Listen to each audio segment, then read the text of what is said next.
नमस्कार दोस्तों। तो रेड फोर्ट बॉम्ब ब्लास्ट में एक बात निकल करके आ रही है कि इस बॉम्ब ब्लास्ट के अंदर अमोनियम नाइट्रेट फ्यूल ऑयल, जिसको हम शॉर्ट फॉर्म में ANFO भी आगे वीडियो में कहेंगे, उसका इस्तेमाल किया गया था। पहले शुरुआत में जब इस बॉम्ब ब्लास्ट के बारे में जो रिपोर्ट्स आ रही थी, जो मतलब आपको न्यूज़ उस पर चलता हुआ भी दिख रहा था कि IED का इस्तेमाल इसमें किया गया है। यानी कि अब आईडी का जब इस्तेमाल होता है तो आईडी देखिए क्या है कि इसमें वायर्स के जो टुकड़े हैं वो मिलते हैं, क्रेटर फॉर्म होता है, ये सारी चीज़ें दिल्ली पुलिस कमिश्नर ने पहले बताई थी। क्रेटर वहाँ पर नहीं मिला, कोई भी वायर वहाँ पर नहीं मिला, ऐसे कोई सबूत वहाँ पर नहीं मिले। और उसी समय पर उन्होंने एक बहुत मतलब छोटी सी लाइन में इस बात को जाते जाते कह दिया था कि पॉसिबली हो सकता है कि केमिकल अटैक हो। पॉसिबली जो केमिकल अटैक की बात सामने आ रही थी वो साफ साफ यहाँ पर नज़र आ रहा है, और अब ये बात निकल करके आई है कि इसमें अमोनियम नाइट्रेट का इस्तेमाल हुआ है, जो कि एक केमिकल है। अब ये जो अमोनियम नाइट्रेट फ्यूल ऑयल है, ये एक बहुत ही पावरफुल एक्सप्लोजन करता है, और ये बहुत इनफेमस है इस चीज़ के लिए, इस तरीके के टेररिस्ट अटैक्स के लिए बहुत ज़्यादा इनफेमस है। कई बड़े जो टेररिस्ट ऑर्गेनाइजेशन है वो इसका इस्तेमाल करते हुए आए हैं और आज भी इसका इस्तेमाल करते हैं। जैसे आपने यूनाइटेड स्टेट्स में एक बड़ी ही इनफेमस घटना है 1995 की, यूनाइटेड स्टेट्स के ओक्लाहोमा शहर में एक एडमिनिस्ट्रेटिव बिल्डिंग को इसी अमोनियम नाइट्रेट फ्यूल ऑयल की मदद से उड़ा दिया गया था, और इतना बड़ा एक्सप्लोजन हुआ था कि उसमें लगभग 200 के करीब लोग की जान गई थी। लगभग 900 से 1000 लोग इसमें गंभीर रूप से घायल थे। और उसके बाद तो नॉर्मली जो लोगों को नुकसान हुआ, लोगों के घर को नुकसान हुआ, वो सब तो हुआ ही था। बहुत बड़ा एक्सप्लोजन ये हुआ था। ठीक, आप समझ लीजिए कि वैसा ये अमोनियम नाइट्रेट फ्यूल ऑयल उतनी क्वांटिटी में तो नहीं, लेकिन उससे कुछ कम क्वांटिटी में यहाँ पर रेड फोर्ट में इस्तेमाल किया, रेड फोर्ट ब्लास्ट के अंदर इस्तेमाल किया गया था। तो पूरा डिटेल्स इसके बारे में समझने की कोशिश करते हैं और इस पूरे केमिकल के बारे में भी समझने की यहाँ पर कोशिश हम करते हैं। पर वीडियो में आगे जाने से पहले एक बहुत बड़ी अनाउंसमेंट है अनअकैडमी टीम की तरफ से कि अगर आप यूपीएससी CSC 2026-2027 की प्रिपरेशन कर रहे हैं तो अनअकैडमी आपके लिए वन स्टॉप सॉल्यूशन यहाँ पर हो सकता है। अनअकैडमी ने आपको सबसे सुनहरा मौका दिया है हमें ज्वाइन करने का। आपको सारे सब्सक्रिप्शन के ऊपर 20% का यहाँ पर जो है ऑफ मिलेगा, सारे सब्सक्रिप्शन फीस के ऊपर, और ये ऑफ़र सिर्फ और सिर्फ कल तक के लिए वैलिड है। ज़रूर से इस ऑफ़र को अवेल कर लीजिए। ये ऑफ़र फिर आने वाले समय में ख़त्म हो जाएगा। तो इसकी लिंक हमने डिस्क्रिप्शन में दे दी, उस पर जाकर के क्लिक करके आप इसको ज्वाइन कर सकते हैं। तो देखिए यहाँ पर जो प्रीलिमिनरी रिपोर्ट आई है अभी फ़िलहाल, उस प्रीलिमिनरी रिपोर्ट में ये बताया जा रहा है कि इसमें अमोनियम नाइट्रेट फ्यूल ऑयल का इस्तेमाल किया गया है और उसको एक डिटोनेटर के साथ कंबाइन किया गया, जो कि जिसको मैन्युअली ट्रिगर किया गया जिस डिटोनेटर को, और उससे एक बहुत ही एक्सेसिव हीट जनरेट हुई और उसके बाद पूरा एक्सप्लोजन जो हमने देखा वो एक्सप्लोजन वहाँ पर रेड फोर्ट पर हुआ है।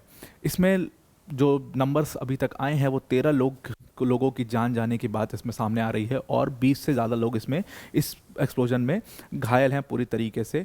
और ये उसी दिन हुआ जिस दिन जैश ए मोहम्मद के टेरर मॉड्यूल के ऊपर सीरियस क्रैकडाउन हमारी एजेंसीज ने किया। हरियाणा पुलिस ने, जम्मू कश्मीर पुलिस ने यहाँ पर आकर के कई डॉक्टर्स को अरेस्ट किया, उनके घर से एक्सप्लोसिव्स मिले, एक्सप्लोसिव मटेरियल्स मिले, और उसके बाद फिर उसको आपको पूरी पुरानी कहानी सारी चीज़ पता है, वो हमने पुरानी वाली वीडियो में काफ़ी डिटेल में उसको डिस्कस किया ही हुआ है। तो ये एक्सप्लोजन लेकिन बहुत पावरफुल था और इसमें जांच यही चल रही थी कि एक्सप्लोजन हुआ कैसे है। अब देखिए इसमें सबसे पहले चीज़ें कैसे खुल करके आती हैं। सबसे पहले एक I-20 कार इसमें मिलती है, और I-20 कार पर हरियाणा नंबर प्लेट था। इस कार को कई बार जो है बेचा खरीदा गया था, लगभग 4-5 बार इसको बेचा खरीदा गया, और फाइनली इसलिए इसको बेचा खरीदा गया था, जनरली इसीलिए बेचा खरीदा गया था क्योंकि ताकि पुलिस जो है उसमें कंफ्यूज रहे और उसी की इन्वेस्टिगेशन करती रहे। फाइनली पुलिस ने उसका पूरा पैटर्न निकाला, और उसमें जो लास्ट में गाड़ी जिसके नाम पर खरीदी गई थी वो जम्मू कश्मीर के पुलवामा का रहने वाला एक डॉक्टर था। उस गाड़ी को वो बदरपुर बॉर्डर से दिल्ली में लेकर के आता है, और दिल्ली में लाने के बाद उसको रेड फोर्ट की क्रॉसिंग, मतलब रेड फोर्ट के रेड लाइट के पास जो है उसको 3 घंटे तक वहाँ पर पार्क करके खड़ी रखता है। और 3 घंटे तक वो कार जब खड़ी थी तो उसमें सस्पेक्ट की पहली फ़ोटो CCTV फुटेज के माध्यम से निकली, जिसको आप अभी स्क्रीन पर देख भी रहे हो। फोटो काफ़ी वायरल भी हो चुकी है। डॉक्टर उमर मोहम्मद नाम है इस व्यक्ति का, और ये उस कार में I-20 कार में बैठा हुआ था, और 3 घंटे तक ये कहीं भी नहीं जाता है, उसी कार में बैठा रहता है और पूरी तरीके से उस कार के इर्द गिर्द ही रहता है, उस कार से दूर भी नहीं जाता। मतलब 3 घंटे खड़ी कार में बैठे रहना, आप समझ सकते हो। वो व्यक्ति उसी में बैठा रहा ताकि जो एक्सप्लोसिव्स वो लेकर आया उस कार में वो डिस्कवर ना हो, ऑब्वियसली, इसीलिए वो 3 घंटे तक उसी जगह पर रहा। तो डॉक्टर उमर अहमद की तस्वीर आप देख सकते हो। अब जो एक्सप्लोसिव्स की इसमें बात आई वो अमोनियम नाइट्रेट की इसमें बात आई। अमोनियम नाइट्रेट जिसका फॉर्मूला NH4NO3 है। अब ये अमोनियम नाइट्रेट जो होता है ये आपको दिख रहा है क्रिस्टल फॉर्म में ये होता है अमोनियम नाइट्रेट, और क्रिस्टल फॉर्म में ये काफ़ी ज़्यादा इसका इस्तेमाल इस ओडरलेस केमिकल होता है। इसका इस्तेमाल जनरली फर्टिलाइज़र के लिए किया जाता है इन राइट क्वांटिटी, बहुत कम क्वांटिटी में इसको फर्टिलाइज़र के लिए इस्तेमाल किया जाता है। लेकिन ये एक बहुत ही पावरफुल ऑक्सीडाइज़र है। पावरफुल ऑक्सीडाइज़र का मतलब क्या है कि इलेक्ट्रॉन एक्सेप्टिंग जो पावर है वो बहुत ज़्यादा होती है अमोनियम नाइट्रेट की, और इसीलिए पावरफुल ऑक्सीडाइज़र होने का मतलब इलेक्ट्रॉन एक्सेप्ट करने की क्षमता ज़्यादा होने का मतलब क्या है कि केमिकल रिएक्शन बहुत पावरफुल इसमें होता है। तो इसलिए इसको अगर राइट कंडीशंस में यूज़ किया जाए तो ये एक बहुत ही पावरफुल एक्सप्लोजन कर सकता है, और पावरफुल एक्सप्लोजन तो कर ही सकता है, उसके साथ साथ वो एक्सप्लोजन के बाद एक बहुत बड़ी आग लगेगी, क्योंकि वो ऑक्सीजन से, आपको इतना तो पता होगा अगर फायर के बारे में थोड़ा पता है, कि फायर जो जलता है, जो आप आग देखते हो, उसमें अगर ऑक्सीजन रोक दी जाए तो आग कभी नहीं जल सकती। तो ऑक्सीजन का सप्लाई बहुत जरूरी है। जैसे सिलेंडर में आप देखते हो, जब सिलेंडर में आग लग जाती है, वो आग निकलने लगती है, तो उसको एक कपड़े से बांध करके उसमें ऑक्सीजन सप्लाई रोक दी जाती है, तभी वो आग बुझ जाती है। ठीक उसी तरीके से आप समझिए कि यहाँ पर ये जो पूरा फायर है, ये ऑक्सीजन का सप्लाई और ये इसका ऑक्सीडाइजिंग नेचर भी है, तो उसके वजह से ये आग इतनी बड़ी होती है कि अगल बगल के सारी चीज़ों को भी ये डिस्ट्रॉय कर देती है। वही सारी चीज़ें जो है हमने इस ब्लास्ट के अंदर देखी, एक बहुत ही powerful explosion followed by a fire that was caused. वो फायर फैलती है, एक्सप्लोजन ही इतना पावरफुल होता है कि अगल बगल की 6-7 गाड़ियों को भी उड़ा देता है, अपने साथ साथ में 6-7 गाड़ियों को भी क्षतिग्रस्त कर देता है। आग लगती है, आग 6-7 गाड़ियों पर फैल जाती है, और ये बहुत बड़ा एक इशू यहाँ पर बन जाता है। अब देखिए क्या है कि ये जो अमोनियम नाइट्रेट है, ये अकेले इतना बड़ा एक्सप्लोजन नहीं कर सकता जितना बड़ा एक्सप्लोजन हुआ है, या ओक्लाहोमा बिल्डिंग वाला जो एक्सप्लोजन हम कह रहे थे। तो इसको किसी सब्सटेंस के साथ मिक्स करना होता है, और जनरली जो इसको सब्सटेंस के साथ मिक्स किया जाता है वो है फ्यूल ऑयल। तो इसीलिए ये अमोनियम नाइट्रेट फ्यूल ऑयल बाद में चल करके बनता है। ये फ्यूल ऑयल कोई भी पेट्रोलियम बेस्ड प्रोडक्ट जो है वो यहाँ पर एक एक्सटर्नल डिटोनेशन का काम कर सकता है। एक पेट्रोलियम बेस्ड प्रोडक्ट के साथ इसको मिक्स करो, एक डिटोनेटर लगाओ, उसको मैनुअली एक्सटर्नली आप उस डिटोनेटर से इसको पूरा ट्रिगर करिए। इस ट्रिगर से क्या होगा कि बहुत ही इमेंस हीट जो है वो प्रोड्यूस होगी। उस इमेंट हीट की वजह से एक बहुत ही पावरफुल एक्सप्लोजन यहाँ पर देखने को मिल सकता है, और वही चीज़ यहाँ पर देखी भी गई है। तो इसको मिक्स किया गया है कई सब्सटेंस के साथ, लेकिन ध्यान में रखिएगा कि अमोनियम नाइट्रेट से अगर एक्सप्लोजन होना चाहिए तो अमोनियम नाइट्रेट बहुत ही प्योर फॉर्म में होना चाहिए। अब यहीं से सवाल खड़ा हो जाता है, सवाल एजेंसीज के ऊपर भी खड़ा हो जाता है कि अमोनियम नाइट्रेट बहुत प्योर फॉर्म में अलाउड ही नहीं है बिकना। अगर हम लीगली देखेंगे, अभी हम देखेंगे भी, तो अमोनियम नाइट्रेट बहुत प्योर होना चाहिए अगर ऐसा कोई भी एक्सप्लोजन करना है तो, और ये अमोनियम नाइट्रेट प्योर फॉर्म में मिलता ही नहीं है। तो इसको या तो केमिकली मैन्युफैक्चर किया गया है तभी इतने प्योर फॉर्म में अमोनियम नाइट्रेट मिला है, या अब इसे कहाँ से मिला है ये मतलब एजेंसीज इन्वेस्टिगेट करेंगी। और दूसरी चीज़ ये है कि एक्सटर्नल डिटोनेशन तभी पॉसिबल है जब ये प्योरेस्ट फॉर्म में अपने होगा। अब यहाँ पर क्या है कि ये अमोनियम नाइट्रेट को फ्यूल ऑयल के साथ मिक्स किया गया है, और तब ये ANFO बनता है।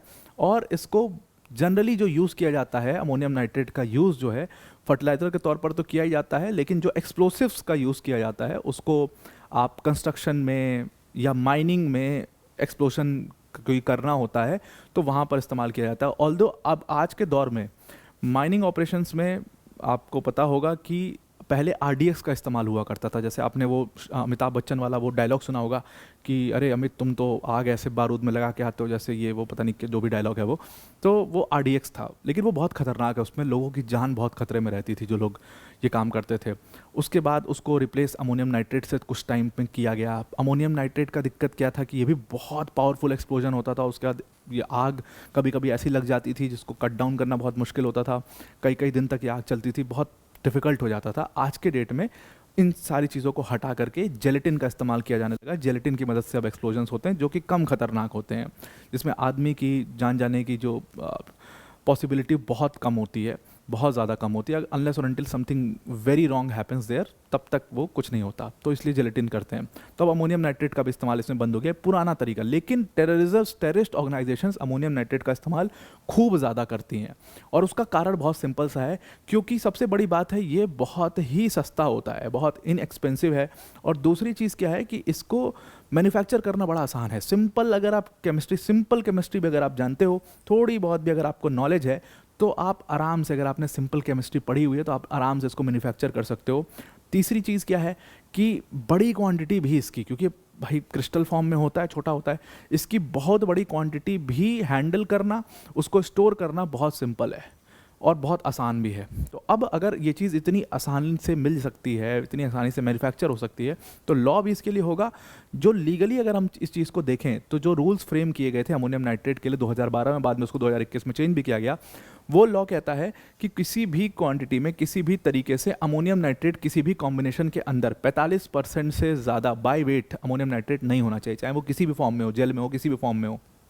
और अगर वो 45% से अमोनियम नाइट्रेट ज़्यादा है तो फिर उसको एक्सप्लोसिव्स माना जाएगा, क्योंकि अमोनियम नाइट्रेट प्योर होना चाहिए तभी जा करके होगा। तो अगर वो 45% से उसका वेट ज़्यादा है तो वो एक्सप्लोसिव का काम कर सकता है। दूसरी चीज़ यहाँ पर है, तो इसके लिए क्या है कि जो मैन्युफैक्चरर हैं, जो भी अमोनियम नाइट्रेट में डील करते हैं या जो इसके स्टोरेज में डील करते हैं, जो इसको स्टोर करते हैं, उनको एक लाइसेंस चाहिए होता है। ये license petroleum and explosive safety organisation ही ये लाइसेंस प्रोवाइड करती है, और अनऑथराइज लोगों को इसका लाइसेंस नहीं मिलता है। अमोनियम नाइट्रेट फ्यूल ऑयल का लाइसेंस अनऑथराइज लोगों को यहाँ पर नहीं मिलता है।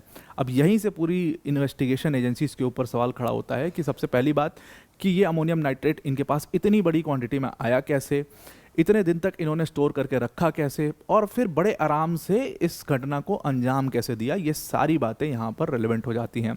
खैर, उसके ऊपर अभी हमारी जो भी इन्वेस्टिगेशन एजेंसीज हैं वो उसके ऊपर जांच कर रही हैं, बहुत जल्दी उसके ऊपर रिपोर्ट आपके सामने आ जाएगी। लेकिन एक बात यहाँ पे बहुत साफ है कि खरीदना, देखो खरीदना बहुत मुश्किल है, खरीदना बहुत मुश्किल है, लेकिन एक चीज़ यहाँ पर आप समझिए कि इसको मैन्युफैक्चर करना आसान है। और ये लोग जो इनका नाम सामने आ रहा है, दे आर डॉक्टर्स, तो इसका जो मैन्युफैक्चर करना क्योंकि आसान है, तो हो सकता है कि इसको बड़ी क्वांटिटी में कहीं पर मैन्युफैक्चर करके फिर यहाँ पर ट्रांसपोर्ट किया गया हो, या हो सकता है इधर ही कहीं मैन्युफैक्चर किया गया हो, लैब्स वगैरह में मैन्युफैक्चर हो सकती है। पहली बात यह है, तो इसलिए भी वो उसकी भी इन्वेस्टिगेशन चल रही है। अब इसका इस्तेमाल असल में सबसे पहले सामने कब आया था, जब 1995 में, जैसा कि मैंने आपको बताया, यूनाइटेड स्टेट्स के अंदर ओक्लाहोमा शहर में एक बहुत एडमिनिस्ट्रेटिव बिल्डिंग थी जिसके अंदर ये पूरा ब्लास्ट किया गया। आप तस्वीर देख सकते हो, पूरी बिल्डिंग के परखच्चे उड़ चुके हैं। यहाँ पर लगभग 5000 पाउंड, मतलब कि 2300 kilo ammonium nitrate fuel oil का इस्तेमाल किया गया था। एक ट्रक में भरा गया था 2300 किलो। आप समझिए कि 2300 kilo ammonium nitrate fuel oil आराम से एक ट्रक के अंदर आ गया था, एक ट्रक में समा गया था। अब ट्रक और i20, ट्रक का आधा i20 कर दो, i20 में कितना आ सकता है अब आप समझ सकते हैं। तो 2300 kilo ammonium nitrate fuel oil को एक ट्रक में भरा गया, पूरी तरीके से पैक्ड ट्रक, उसको ले जा करके इस बिल्डिंग के पार्किंग में जा करके खड़ा किया गया, और ये पूरी जो एडमिनिस्ट्रेटिव ऑफिस था ये पूरी तरीके से ब्लास्ट हुआ। इतना तगड़ा यह ब्लास्ट हुआ कि पूरा ही वो उड़ गया, पूरी तरीके से ये उड़ गया। अब इसमें इसको टिमोथी मैकवे और टेरी निकोल्स नाम के दो व्यक्ति जो कि एक्सट्रीमिस्ट थे, गवर्नमेंट के अगेंस्ट में काम कर रहे थे, उनका नाम इसमें सामने आया था। और लगभग 168 लोगों की इसमें जान गई थी, 900 लोग जो है इसमें घायल हुए थे। ये एक्सप्लोजन इतना बड़ा था कि आसपास के 300 घरों को पूरी तरीके से इसने डिस्ट्रॉय कर दिया था। कई 100 बिलियन का नुकसान पूरा इस एक्सप्लोजन में हुआ था यूएस को, और ये इतना पावरफुल था। आप समझ सकते हो कि यही अमोनियम नाइट्रेट फ्यूल ऑयल का इस्तेमाल अब यहाँ रेड फोर्ट वाले ब्लास्ट में किया गया है, ये कितना ज़्यादा खतरनाक हो सकता है। और अगर इसकी क्वांटिटी और ज़्यादा और भी है कहीं कहीं पर छुपाए हुए हैं या स्टोर किया हुआ है, तो वो कितना ज़्यादा खतरनाक हो सकता है। तो अब आपको ये पूरा आर्टिकल समझ में आ गया होगा। आज के लिए इतना ही। Thank you and have a nice day.